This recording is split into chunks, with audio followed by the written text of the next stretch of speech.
अनूचं आयुष्य एका शांत तलावासारखं होतं, ज्यात फारशा लाटा येत नव्हत्या. लग्न होऊन 12 वर्ष झाली होती. तिचा नवरा अमेय एक यशस्वी आर्किटेक्ट होता. कामामध्ये तो इतका रमलेला असे की त्याला स्वतःचेही भान राहत नसे. दिवसातून कित्येक तास तो लॅपटॉपवर डोळे लावून बसायचा. रात्रीच्या जेवणानंतर त्याच्या हातात फोनही सुटत नसे. अनुने कधी त्याच्या खांद्यावर हात ठेवला तर तो शांतपणेच म्हणायचा, "एक मिनिट थांब अनु." आणि तो 1 मिनिट कधी-कधी तासभराने संपायचा. अनुला अमयचा राग येत नसे, पण तिच्या मनात एक प्रकारची पोकळी निर्माण झाली होती. तिला आठवले, लग्नाच्या सुरुवातीला अमय तिला किती वेळ देत असे. प्रत्येक वीकेंडला ते दोघे कुठेतरी फिरायला जायचे, एकमेकाचे हात धरून बोलायचे, गप्पा मारायचे. पण आता त्यांच्या नात्यामध्ये फक्त 2 मुले, घराची जबाबदारी आणि शांतता होती. ही शांतता प्रेमाची नव्हती तर संवादाच्या अभावाची होती. अनुला तिच्या भावना, विचार कोणासोबत तरी शेअर करायचे होते. पण अमयकडे वेळ नव्हता आणि मैत्रिणीही त्याच्या स्वतःच्या संसारात गुंतलेल्या होत्या. हळूहळू ती एकटी पडू लागली होती. तिचा दिवस मुलांच्या शाळेच्या वेळापत्रकानुसार सुरू होऊन त्यांच्यासोबतच संपत असे. तिला स्वतःसाठी काहीच वेळ मिळत नव्हता. एक स्त्री म्हणून, एक व्यक्ती म्हणून जगण्याची इच्छा होती, पण ती इच्छा कुठेतरी हरवून गेली. एके संध्याकाळी ती तिच्या जुन्या कॉलेजच्या व्हॉट्सअप ग्रुपमध्ये सामील झाली. ग्रुपमध्ये जुन्या मित्रांशी गप्पा मारताना तिला पुन्हा एकदा तिच्या कॉलेजमधील दिवस आठवले. त्या ग्रुपमध्ये विक्रम होता. विक्रम तिच्याच बॅचचा होता. तो एक संवेदनशील, शांत, कलाप्रेमी मुलगा होता. कॉलेजमध्येही तो कमी बोलायचा, पण तो अनुला आवडायचा. विक्रमने अनुला वैयक्तिक मेसेजही केला, "कशी आहेस अनु? खूप दिवसांनी पाहिलं तुला." अनुने त्याला उत्तर दिलं, "मी ठीक आहे. तू कसा आहेस?" विक्रमसोबत बोलता बोलता अनुला पुन्हा एकदा जगायला मिळाल्यासारखं वाटायचं. तो एक यशस्वी चित्रकार होता आणि त्याच्या व्यवसायामुळेच त्याला वेळ आणि स्वातंत्र्य दोन्हीही होते. तो अनुच्या भावना समजू शकला. तो तिला तिच्या विचाराबद्दल, भावनाबद्दल विचारत असे. अनुला अमेयने कधीच विचारले नव्हते की तिला काय आवडते किंवा तिला काय वाटते. विक्रमने तिला पुन्हा एकदा स्वतःला शोधायला मदत केली होती. विक्रमने अनुला भेटायला बोलवले. सुरुवातीला अनु घाबरली. मी लग्न झालेली स्त्री आहे. मी दुसऱ्या पुरुषाला का भेटावे असा प्रश्न तिच्या मनात आला. पण तिच्या एकटेपणाने तिला धाडस दिले. एका दुपारी तिने मुलांना शाळेत सोडले आणि विक्रमला भेटायला गेली. त्यांनी एका शांत कॅफेमध्ये कॉफी घेतली आणि कॉलेजमधील आठवणींना उजाळा दिला. विक्रमच्या डोळ्यामध्ये अनुने एक प्रकारचा आदर पाहिला होता. त्यांच्या भेटीगाठी वाढत चालल्या होत्या. विक्रम अनुला त्याच्या स्टुडिओमध्ये घेऊन गेला, जिथे त्याने अनुला एक पोर्ट्रेट पेंट सुद्धा करून दाखवलं. ते पोर्ट्रेट अनुने पाहिले आणि तिला स्वतःची ओळख पुन्हा मिळाली. विक्रमने तिच्या मनातील भावनांना रंग दिले होते. विक्रम तिच्या चेहऱ्यावरील हास्य आणि डोळ्यामधील वेदना दोन्ही पाहू शकत होता. विक्रमसोबत असताना अनुला अमयचा विसर पडला. तिला तिच्या कुटुंबाचाही विसर पडला होता. एक दिवस अमयला, म्हणजे तिच्या नवऱ्याला, ऑफिसमधून अचानक लवकर घरी यावे लागले. त्याला काहीतरी महत्त्वाचे काम होते, पण त्याने ठरवलं की जाताना अनुसाठी तिच्या आवडीचे गुलाब घेऊन जावे. त्याच्या नात्यातील दुरावा कमी करण्याचा विचार त्याच्या मनात आलाच होता आणि तो उत्साहाने घरात शिरला. पण त्याला अनु कुठेच दिसली नाही. त्याने तिचा मोबाईलही पाहिला. तो चार्जिंगला लावला होता. अमयच्या मनात एक शंका चुकचुकली. त्याने तिच्या मोबाईलमध्ये पाहिले आणि त्यात त्याला काहीतरी विचित्रच वाटले. तिचे व्हॉट्सअप मेसेज ओपन केले आणि त्यात विक्रम नावाच्या एका कॉन्ट्रॅक्टसोबत मेसेज होते. अमयने ते मेसेज वाचले. त्यात त्यांचे बोलणे, त्यांच्या भेटीगाठी आणि विक्रमने अनुसाठी तयार केलेले पोर्ट्रेट याबद्दलचा उल्लेख होता. अमयच्या डोळ्यासमोर अंधार पसरला होता. त्याच्या मनातील शंकेची जागा आता खात्रीने घेतली होती. त्याला रागही आला, पण त्यापेक्षा त्याला जास्त दुःख झाले. थोड्या वेळाने अनु घरी आली. तिचा चेहरा आनंदाने फुललेला दिसत होता. अमयला पाहून ती म्हणाली, "अमय, तू लवकरच कसा आलास?" अमयने तिच्याकडे शांत आणि थंड नजरेने पाहिलं. त्याने तिच्या हातात मोबाईल दिला आणि म्हणाला, "अनु, हे काय आहे?" अनुने मोबाईल पाहिला आणि तिच्या चेहऱ्यावरची सारी खुशी मावळली.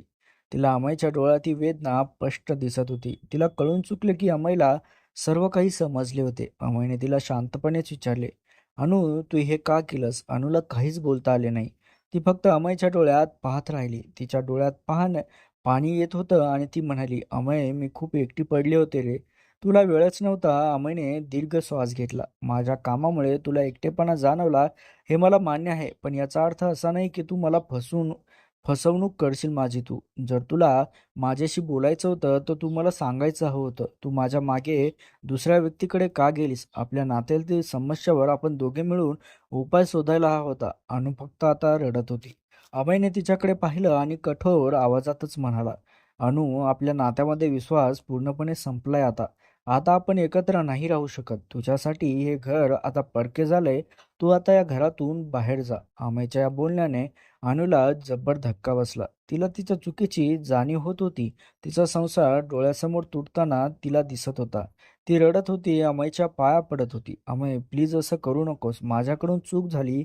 मी पुन्हा असं करणार नाही." अमयने तिला आठवून शांतपणेच म्हटलं, "अनु, आपल्या नात्याला आता काही अर्थ उरलेला नाही.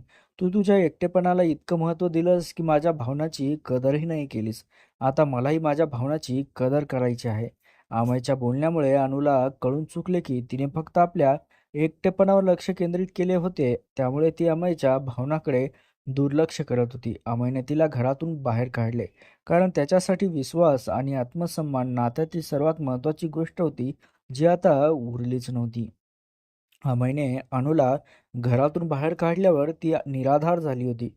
तिच्या डोळ्यासमोर फक्त अंधार होता. ती लगेच विक्रमकडे गेली. तिने विक्रमला सर्व हकीकत सांगितली आणि त्याच्याकडे मदतीची याचनाही केली. ती म्हणाली, "विक्रम, अमयने मला घरातून बाहेर काढले. आता माझ्याकडे कोणी नाही. तूच माझा आधार आहेस." विक्रमच्या चेहऱ्यावर एक विचित्र भाव होता. तो शांतपणेच म्हणाला, "अनु, मी तुला मदत करू शकत नाही. आपल्या नात्याला काही भविष्य नाहीये. मला तुझ्या एकटेपणाची जाणीव होती, पण माझ्या भावना तुझ्यासाठी मैत्री पलीकडच्या नव्हत्या. तू माझ्या चित्रातली एक कल्पना होतीस, माझ्या आयुष्यातली वास्तव नाही." विक्रमच्या या बोलण्याने अनुला दुसरा मोठा धक्काच बसला. तिला कळून चुकले की तिने केलेल्या चुकीमुळे तिच्या आयुष्यातून दोन महत्त्वाच्या व्यक्ती कायमच्या दूर गेल्या आहेत. ती पूर्णपणे तुटून गेली. एके दिवशी तिला तिच्या मुलांची आठवण झाली. त्यांच्या निरागस चेहऱ्याकडे पाहिल्यावर तिला पुन्हा एकदा उभं राहण्याची प्रेरणा मिळाली. त्यांना आईची गरज होती आणि त्यांचं हसू हेच तिच्यासाठी सामर्थ्य होतं. अनुने एक दिवस आरशासमोर उभं राहून स्वतःला प्रश्न विचारला, "अनु, तू कोण आहेस? फक्त एक पत्नी की मैत्रीण?" तिला जाणवलं की या नात्याच्या पलीकडे तिचं स्वतःचं एक अस्तित्व होतं. तिला स्वतःचा आत्मसन्मान परत मिळवायचा होता. तिने ठरवलं की ती आता कोणावरही अवलंबून राहणार नाही. डोळ्यात आधी तिने तिच्या मुलांना विश्वासात घेतलं आणि त्यांना शांतपणे परिस्थिती समजून सांगितली. त्यानंतर तिने एक नवीन काम सुरू करण्याचा निर्णय घेतला. कॉलेजमध्ये ती खूप चांगली डिझायनर होती. तिने तिच्या कौशल्याचा उपयोग करायचं ठरवलं. सुरुवातीला तिला खूप अडचणी आल्या, पण तिने हार मानली नाही. तिने एका लहानशा बुटीकमध्ये काम सुरू केलं आणि हळूहळू तिच्या कामाचं कौतुक होऊ लागलं. तिचे डिझाईन केलेले कपडे लोकांना खूप आवडू लागले. एका वर्षानंतर अनुने स्वतःचा एक छोटासा व्यवसायही सुरू केला. तिच्याकडे आता कामासाठी कमी वेळ होता, पण ती खूप आनंदी होती. तिच्या चेहऱ्यावरचा हरवलेला आत्मविश्वास आता परत आला होता. ती आता फक्त हौसवाईफ राहिली नव्हती, तर यशस्वी स्वावलंबी स्त्री झाली होती. तिच्या मुलासाठी ती एक प्रेरणा बनली होती. तिने स्वतःचा एक वेगळा मार्ग निवडला होता, पण तिच्या मनात एका कोपऱ्यात अमयची म्हणजे तिच्या नवऱ्याची आठवण कायमच होती. कामात कितीही व्यस्त असली तरी तिला अनेकदा अमय व त्याच्या एकत्र घालवलेल्या क्षणाची आठवण यायची. आयुष्यात केलेल्या चुकांचा तिला खूप पश्चाताप व्हायचा. तिने तिच्या एकटेपणाकडे लक्ष दिले, पण आपल्या कुटुंबाला आणि अमयच्या भावनांना दुर्लक्ष केलं.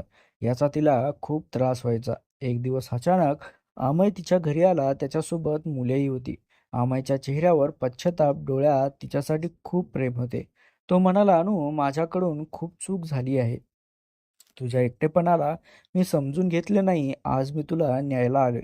मी तुझ्याशिवाय जगू नाही शकत." अमयच्या बोलण्याने अनुचे डोळे भरून आले होते. तीही त्याला म्हणाली, "अमय, माझीही खूप मोठी चूक झाली. मी माझ्या एकटेपणाच्या मागे धावत असताना आपल्या नात्याला विसरले. एका स्त्रीसाठी तिचा पती आणि तिचं घर हेच खरं सुख असतं. मी हे विसरले. मला माफ कर." अमयने तिला मिठी मारली. मुलांनीही आईला आणि वडिलांना मिठी मारली. त्यांच्या तुटलेल्या कुटुंबांना पुन्हा एकदा मिलन झालं होतं. अनुच्या आयुष्यातील शांत तलावात वादळ आता शमलं होतं. या वादळातून ती एक मजबूत आणि आत्मविश्वासाने भरलेली स्त्री म्हणून बाहेर पडली होती. पण तिला कळून चुकलं होतं की कुटुंबाशिवाय आयुष्य हे अपूर्णच असतं. जीवनात नात्याची गरज असते मित्रांनो, पण सर्वात महत्त्वाचं नातं म्हणजे आपल्या कुटुंबासोबतच असतं. जेव्हा आपण स्वतःच्या अस्तित्वाला आणि आत्मसन्मानाला विसरतो, तेव्हा आयुष्यात पोकळी निर्माण होते. ही पोकळी भरण्यासाठी बाहेरील गोष्टीवर अवलंबून न राहता कुटुंबाशी संवाद साधणे महत्त्वाचं असतं. कोणतीही चूक आयुष्याचा शेवट नसते. ती एक नवी सुरुवात देखील असते. सुरुवात करण्याची संधी असते. पण कुटुंबाचे महत्त्व ओळखणे आणि केलेल्या चुकाची कबुली देणे हीच खरी मनशांती मिळवून देणारी असते. काय वाटतं कथेबद्दल नक्की कमेंट करून सांगा आणि अशाच अर्थपूर्ण कथा ऐकण्यासाठी आपल्या चॅनलला जास्तीत जास्त सबस्क्राईब करायला विसरू नका.